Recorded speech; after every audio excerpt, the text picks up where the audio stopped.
What if the philosopher most famous for destroying meaning was actually trying to save the last form of hope that could survive the truth? For decades, Albert Camus has been introduced as a thinker of pessimism. Mention his name, and people often imagine a cold universe, a meaningless existence, and a man staring into the void with no answers left to give. But there's a problem with that picture. A very big problem. Because if Camus truly believed life was nothing more than despair, why did he spend so much of his work defending human dignity? Why did he insist on resistance instead of surrender? And perhaps most strangely of all, why did he ask us to imagine a condemned man as happy? That question leads us into one of the most misunderstood ideas in modern philosophy. Most people assume Camus declared that life has no meaning. But that isn't exactly what he said. In fact, the deeper you look, the harder it becomes to place him in the category of philosopher, skeptic, pessimist, or even existentialist. He seems to stand somewhere else entirely, between hope and hopelessness, between rebellion and acceptance, between meaning and the absence of it. And that is where the mystery begins. Imagine a man pushing a stone up a mountain. Not once. Not twice. Forever. The stone rolls back down. He starts again. The climb never ends. The outcome never changes. This image has become one of the most recognizable symbols in philosophy, not because it explains life, but because it asks a disturbing question: if the struggle never ends, what exactly keeps a person moving? At first, the answer seems obvious. Hope. Faith. A promise that things will get better. But Camus becomes dangerous precisely because he challenges that assumption. What if the stories we tell ourselves are not always sources of strength? What if some forms of hope are actually forms of escape? What if the meanings we cling to most desperately are the very things preventing us from confronting reality? Notice how the question has already changed. We are no longer asking whether life has meaning. We are asking something far more uncomfortable. Can a human being live without guarantees? That shift matters because it transforms Camus from a philosopher of despair into something much harder to categorize. His real target may not have been meaning at all. His real target may have been self-deception. And if that's true, then an entire generation of readers may have misunderstood what he was trying to do. The consequences stretch far beyond philosophy classrooms. Today, millions of people find themselves caught between two extremes. On one side is blind optimism, the promise that everything happens for a reason. On the other is cynicism, the belief that nothing matters at all. But what if both positions are hiding from the same reality? Camus stood in the space between them. Not offering comfort. Not offering certainty. Offering something else. And the closer we examine that position, the more unsettling it becomes. Because the real question was never whether the universe has a purpose. The real question is whether your hope can survive after every illusion has been stripped away. But before we can understand what Camus was protecting, we need to understand what he believed was under attack. Most people assume the greatest threat to human beings is suffering. Camus disagreed. Suffering has always existed. Loss has always existed. Uncertainty has always existed. The deeper danger, in his view, emerges when reality collides with expectation. Think about how many invisible promises modern life quietly makes. Work hard and life will make sense. Follow the right path and fulfillment will arrive. Find your purpose and the confusion will disappear. These assumptions are so common that we rarely examine them. They become part of the mental architecture through which we interpret the world. But what happens when those promises fail? What happens when success arrives and the emptiness remains? When achievement does not produce meaning? When the future finally arrives and looks nothing like the story we told ourselves? This is where the conflict at the center of Camus' thought begins to reveal itself. The absurd is not simply a property of the universe. It is a relationship. It emerges from a collision. On one side stands the human mind, hungry for order, explanation, and purpose. On the other stands a silent reality that offers no guaranteed answers. The important detail is often overlooked. The problem is not that the universe is hostile. The problem is that it is indifferent. And indifference is much harder to negotiate with than an enemy. An enemy can be fought. A challenge can be overcome. But how do you negotiate with silence? This is why the image of the silent universe remains so powerful. It is not a symbol of darkness. It is a symbol of unanswered questions. Humanity keeps asking why. Reality refuses to respond. Yet here we encounter another contradiction. If Camus believed this confrontation was unavoidable, why didn't he conclude that despair was inevitable? Why didn't he advocate withdrawal, resignation, or escape? The answer begins to emerge when we look at what he considered truly dangerous. It was not uncertainty. It was the temptation to erase uncertainty. It was the urge to manufacture certainty when certainty could not honestly be found. In other words, the shattered idol matters more than the empty sky. A broken illusion is painful. But a comforting illusion can become something even more dangerous. It can prevent us from seeing reality as it is. It can transform hope into dependency. It can make our sense of purpose conditional upon guarantees that may never arrive. This insight changes the scale of the conversation entirely. What begins as a philosophical question suddenly becomes a psychological one. Then a cultural one. Then a civilizational one. Entire societies build themselves around stories. Nations, institutions, ideologies, even personal identities depend upon narratives that explain why things matter. Some of those narratives endure because they correspond to reality. Others survive simply because people need them. But can a belief remain valuable if its primary function is comfort? That question sits at the heart of Camus' challenge. Not because he wanted to destroy meaning, but because he wanted to know whether meaning could survive without protection. Whether it could stand on its own feet. Whether it could remain standing after every false guarantee had collapsed like a shattered statue at the edge of a mountain path. And that leads to an even deeper mystery. If false certainty is the real enemy, then why does Camus place so much emphasis on a figure condemned to push a stone uphill forever? What did he see in that image that generations of readers continue to miss? Before we answer what Camus saw in the figure pushing the stone, we need to confront a possibility that is far more uncomfortable. What if the greatest human weakness is not suffering, but the inability to tolerate uncertainty? Most philosophies begin by offering solutions. Most belief systems begin by offering answers. They tell us where we came from, why we are here, and where everything is going. Whether those answers are religious, political, cultural, or personal, they perform the same psychological function. They reduce anxiety. They transform chaos into order. Camus understood that temptation. What made him unusual was his refusal to accept relief at the cost of honesty. And this is where the real contradiction emerges. Human beings crave truth.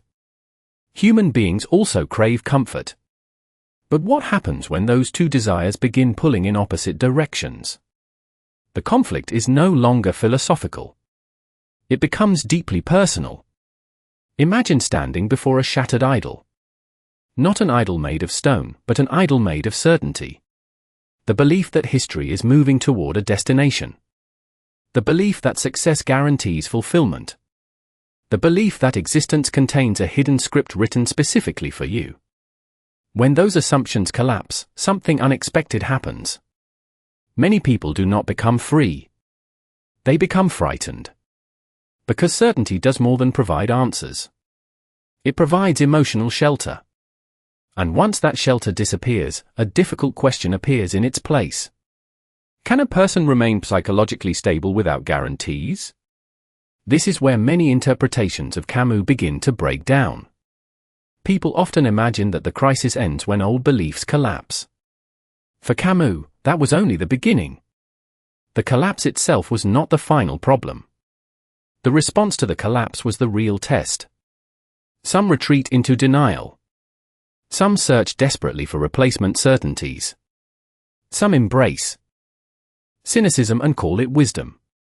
But Camus rejected all three paths. And that rejection carries enormous consequences. Because once easy answers are removed, responsibility returns. Responsibility for judgment. Responsibility for meaning. Responsibility for how one chooses to live. Suddenly the conflict expands beyond the individual. Entire societies face the same temptation. Nations seek comforting myths. Institutions seek unquestioned authority. Movements seek absolute certainty. Civilizations repeatedly build systems designed to eliminate ambiguity. Yet history reveals a strange pattern. The more absolute the certainty, the more fragile the structure often becomes. This is the deeper warning hidden beneath Camus' work. The danger is not merely false belief. The danger is becoming dependent on false belief. Like a traveler who can no longer walk without a map, people can become incapable of facing reality without guarantees. That dependency changes everything.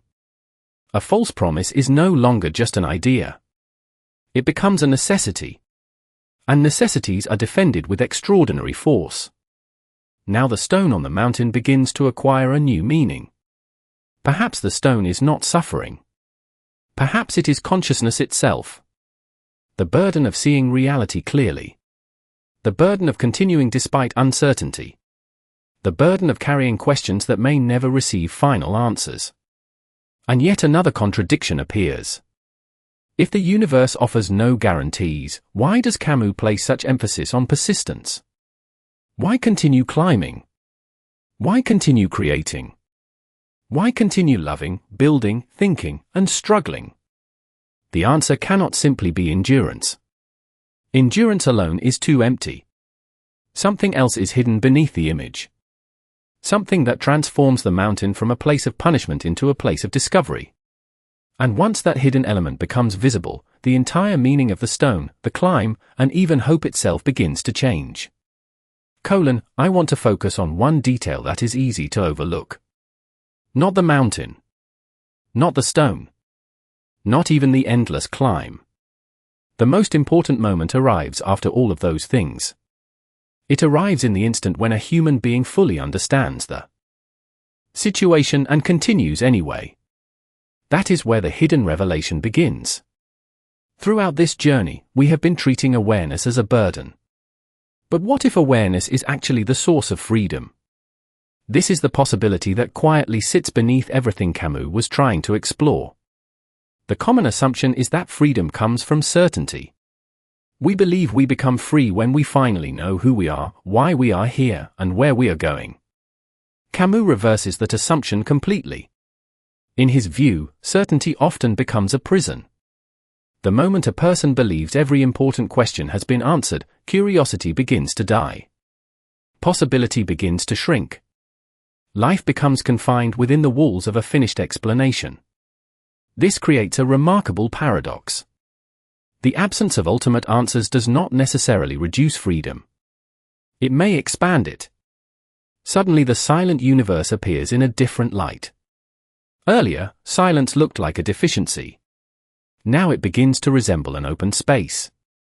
Not a comforting space. Not an easy space. But a space where human choice becomes meaningful precisely because nothing external guarantees the outcome. This is why the image of the empty mountain path carries such power. The path contains no promise.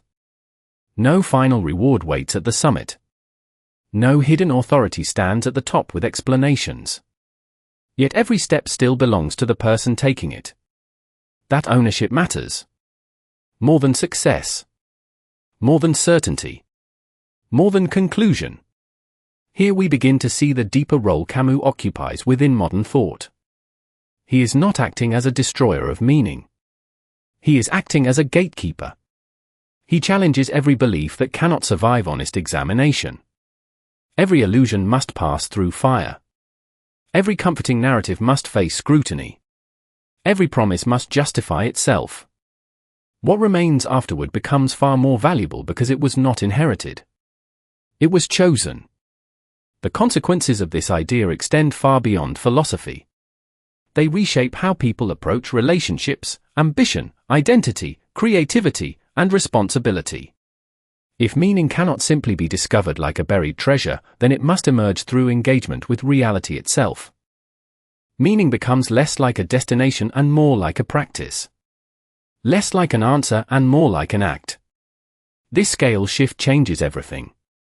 What begins as one philosopher confronting existential questions becomes a framework for understanding entire cultures. Civilizations often define themselves through grand narratives. Yet those narratives periodically crack. History repeatedly produces moments when old certainties collapse. In those moments, societies face the same challenge as individuals. Will they confront reality honestly, or will they rush to replace one illusion with another? That question may explain why these ideas remain relevant decades later. We are not merely observing a philosophical argument. We are observing a recurring human pattern. Again and again, people seek guarantees. Again and again, reality refuses to provide them.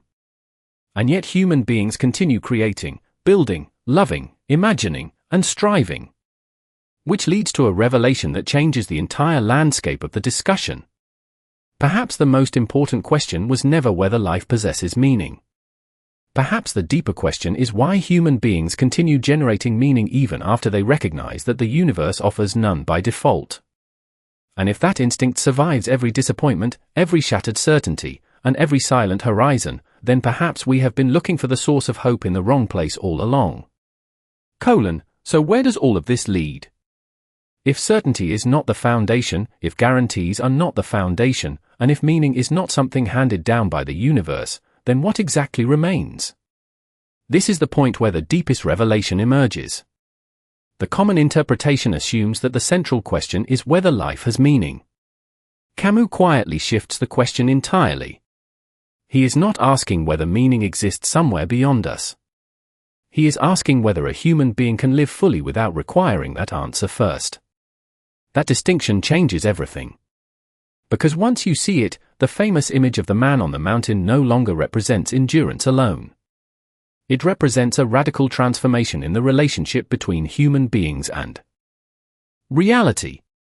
The stone is still heavy. The climb is still endless. The universe is still silent. Nothing external has changed. Yet something profound has happened internally. The demand has disappeared. The demand for guarantees. The demand for cosmic validation. The demand for certainty before engagement. And that is why the figure on the mountain matters. His role is not to conquer reality. His role is to stop negotiating with it. This is the insight many readers miss. The struggle was never between humanity and meaninglessness. The struggle was between humanity and its insistence that reality conform to its expectations. Once that insistence breaks, a new form of freedom appears. Not freedom from limitation. Freedom from illusion. Notice how different this is from despair. Despair says nothing matters. This position says something far more difficult. Things matter even when no ultimate guarantee exists. That is the hidden center of the philosophy. Meaning becomes an activity rather than a discovery. A relationship rather than a destination. A practice rather than a possession. This is why the empty mountain path remains such a powerful memory fragment. The path contains no final answer. Yet every step still carries significance because it is chosen consciously. Not inherited. Not imposed. Not promised. Chosen. The consequences of this shift are enormous. A person no longer needs certainty before creating. No longer needs certainty before loving. No longer needs certainty before acting with courage. Life stops being a waiting room for meaning and becomes the place where meaning is continuously generated. This is also where the misunderstanding surrounding pessimism begins to collapse. A pessimist sees the absence of guarantees and concludes that nothing is worth pursuing.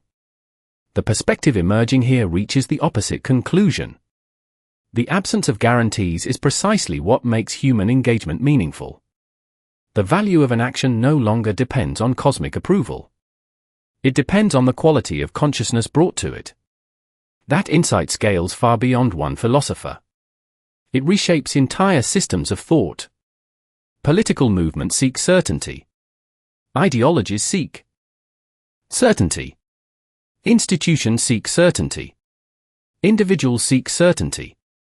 Yet the human condition repeatedly confronts uncertainty. Again and again. Across generations. Across civilizations. Across history. The result is a permanent tension between reality and expectation.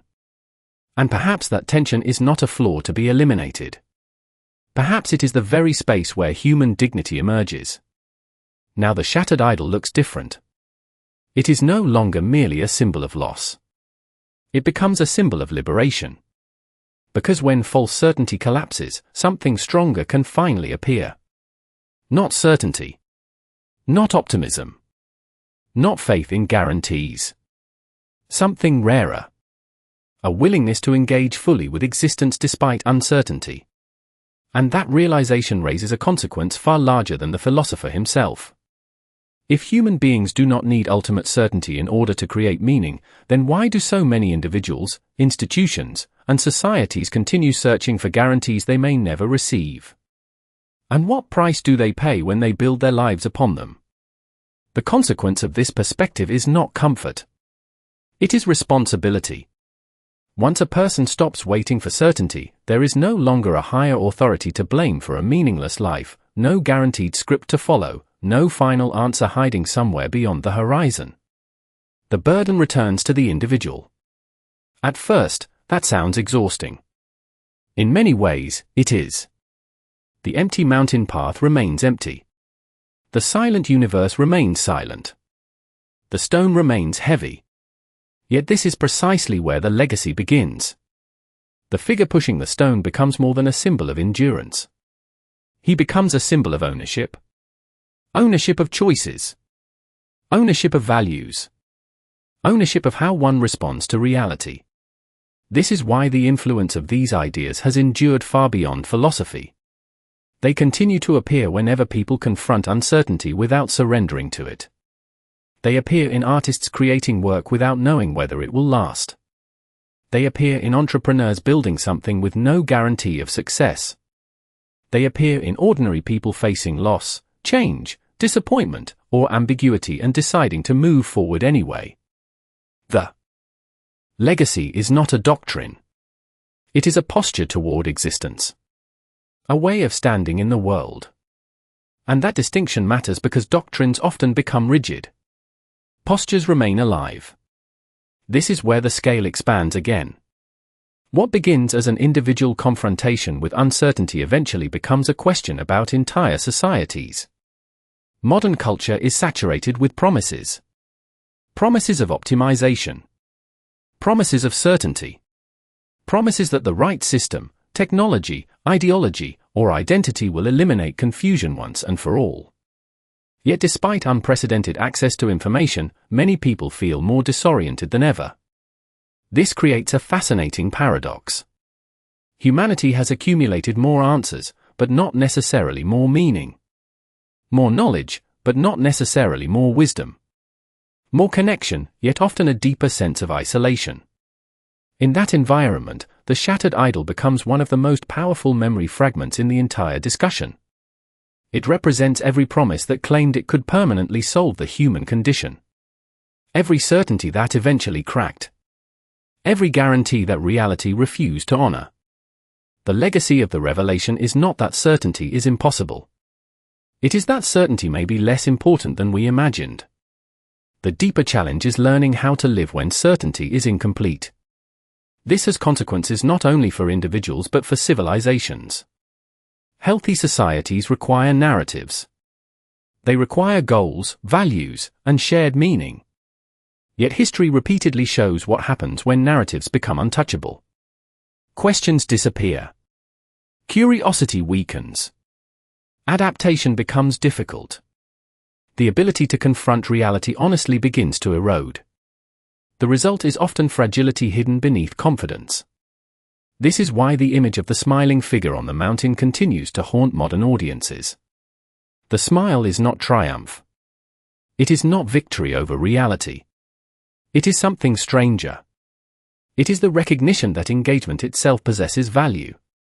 That life does not need to be guaranteed before it can be lived fully. And perhaps that is the most enduring influence of all. Not a conclusion, but a challenge. Not an answer, but a lens through which to view existence. Yet one mystery still remains unresolved. If human beings are capable of creating purpose without guarantees, why do we repeatedly return to the search for certainty? Why does the desire for final answers survive generation after generation, even after history repeatedly demonstrates how fragile those answers can be? And more importantly, is that desire a weakness to overcome, or does it reveal something essential about what it means to be human? Perhaps the lasting power of these ideas has very little to do with philosophy and everything to do with recognition. Across different centuries, cultures, and belief systems, people continue to encounter the same moment. A moment when a cherished certainty cracks. A moment when a trusted story no longer explains reality. A moment when the future becomes unclear and the old map no longer matches the terrain. Those moments are rarely dramatic from the outside. Yet internally, they can feel like standing alone on an empty mountain path, watching a familiar horizon disappear. What makes this vision endure is not that it provides a replacement map. It does something far more unsettling. It asks whether human beings can continue walking after the map is gone. This is where the deepest legacy emerges. Not in any specific answer. Not in any doctrine. Not even in any philosophical system. The legacy lives in a particular relationship to existence. A willingness to remain awake. A willingness to see clearly. A willingness to continue participating in life without demanding that life justify itself first. The image of the silent universe takes on a different meaning here. Earlier, silence appeared as absence. Now it begins to resemble possibility. A conversation that remains unfinished. A question that remains open. A horizon that refuses to become a wall. The same is true of the shattered idol. At first glance it appears to symbolize loss. But with enough distance, it begins to symbolize something else. The moment when inherited certainty gives way to conscious engagement.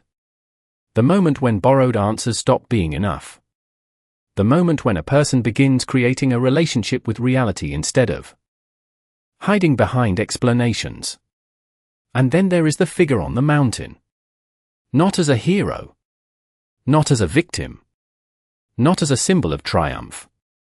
Something more human than any of those. A reminder that dignity may not come from reaching the summit. It may come from the manner in which one walks the path. This is why the questions raised here continue to feel modern. Technology changes. Institutions change. Cultures change.